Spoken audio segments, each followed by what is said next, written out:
Well, Agnes, congrats on playing such a complex character, such as Thank Flo. Enjoyed your performance. Knowing that you've sustained a long career in modeling, which is to be applauded, and I'm sure it probably wasn't an easy thing to do, what lessons are you taking from your modeling career that you are now applying to acting? I suppose hard work, because with modelling, 12 years, I started when I was just about to turn 18 when I started. And I worked for a long time before I got successful at the job.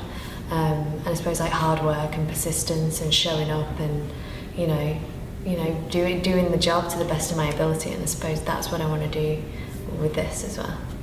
Well, I liked too what you said in another interview, and you said that sometimes you had other interests and you didn't take it too seriously, which is probably a really smart thing because so many people do become ultra focused on it and it consumes them. Do you have other outside interests like filmmaking even? Have you been bitten by the filmmaking bug at all? Yeah, I suppose I have a line for Doc Martens, I design clothes and shoes and stuff. And yeah, I suppose I'm starting to, explore that in a creative way of, doing little short films around that.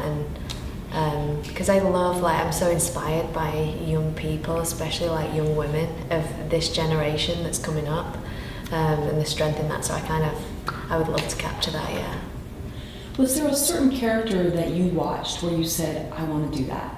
That's what I want to do. Was there a certain film of a female role, even a male role, where you said, wow, that character really affected me and I want to do that too? The Joan of Arc movie, the silent movie. That was so powerful, to me to watch. And I think I watched that and it was especially because of the music and stuff, it was a real crazy kind of experience, so in I suppose a religious kind of way watching that. And I remember watching that and being wow, this is intense. Yeah. That's interesting. Can you name certain things that when you see a film you automatically feel connected? Sometimes there's films where maybe there's a disconnect from the characters. Are there films that you've seen where you feel ultra connected to the characters, and do you know what that element might be? I think truth, you want to go on the journey with someone, but it has to be true, do you know what I mean? So I think truth, and that's what I want when I watch a movie. I want to be taken on this journey, and I want to be the feeling of being punched in the stomach because it was it affected you so much. And I think that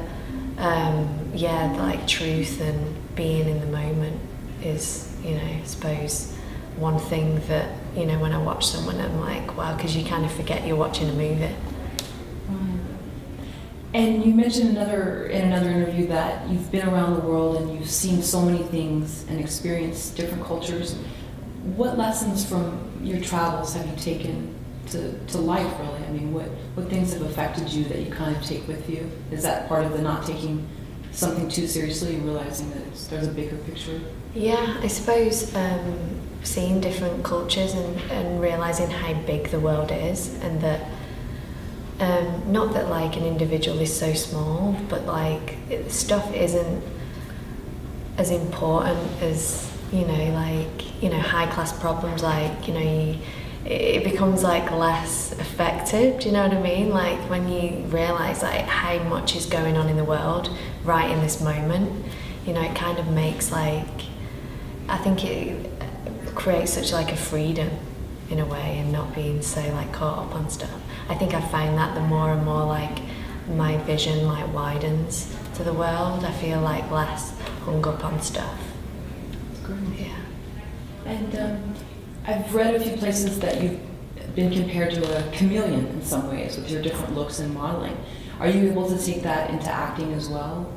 Being sort of a chameleon and having many different maybe moods or personalities to a character? Yeah, I suppose so. I suppose, even in PUSHER, she has these two things going on. It's she's two different people, and you relate to that. When you go into different situations, it's like as if like you physically change, and do you know what I mean? Like sometimes when you go into a certain situation, your body even changes and everything.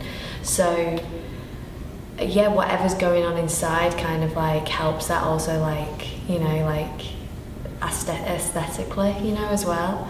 But yeah, with Flo, that was the thing that I was drawn to with her, you know, because of, you know, at home she's like this, like, you know, delicate flower that's such like a romanticist and a dreamer, and then like at work she's like this, like, you know, look at me, like I'm a woman kind of vibe, you know, this power. So that was like exciting to play. Did you do certain things to prepare for that role? Did you watch other people and sort of study their characteristics, or what did you do to prepare for them? I read a lot of books and watched a lot of movies.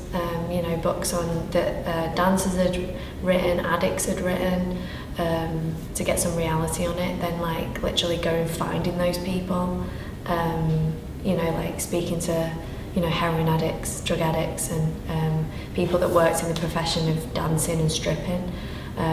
Going to work with those people and getting in their lives and trying to create flow in a real way, you know. You know, especially like the scenes, you know, where she's like shooting up and everything like that. Like I wanted it to be so natural, you know. So, and that was really interesting because I had this. The more and more you explore different people, it's like, oh my God, everyone's the same at the end of the day, you know, like everyone has like these urges to, you know, survive, but they have all this stuff that's going on in their life that, you know, creates their path for them. And I think that Louise, you know, wanted to translate that in the movie, that, you know, you could be any of these characters, you know, you can have like something happen in your life where you have to make a decision where it's like, I have to do this or I do this for survival. So, and yeah, I feel like you really captured that, you know, you go away and you love everyone, you know, you empathize, you could be Milo, you could be Hakan, you know, you could be Flo or Frank, you know, and you can relate to all of them no matter what they do, you know, what their inherent, like, you know, what, like the evilness of the guys, you know, it's, you still feel for them and know that like you can have a reaction like that's so not you, you know. So you actually went into certain environments and sort of were like a fly on the wall to... Yeah, it was so interesting, you know, especially like working with Jen, this girl who was so generous and stuff, like being you know, being in her world as she worked, you know, and also a home life as well, and her like being like, yeah, just come with me, like do whatever you want, whatever you need, like tell me, you know, and so generous in teaching me about that and about, you know, dancing and teaching me how to dance and like literally being with her while she's like doing her job. And it was so interesting and so creative, that job as well, you know. She's like acting a role as well, and that helped for Flo as well, because I feel like she has to do that in life. She has to act a certain way because of the fear of that, what she has at home, you know, that vulnerability. So, any advice for female actors that are out there trying to come up the ranks? I suppose like I'm the same, you know, I'm the same as other girls that are, and women that are starting a career in acting, you know. I suppose, you know, fun, like I had so much fun and I want to do things where I have fun, so yeah. Thank you. Cool.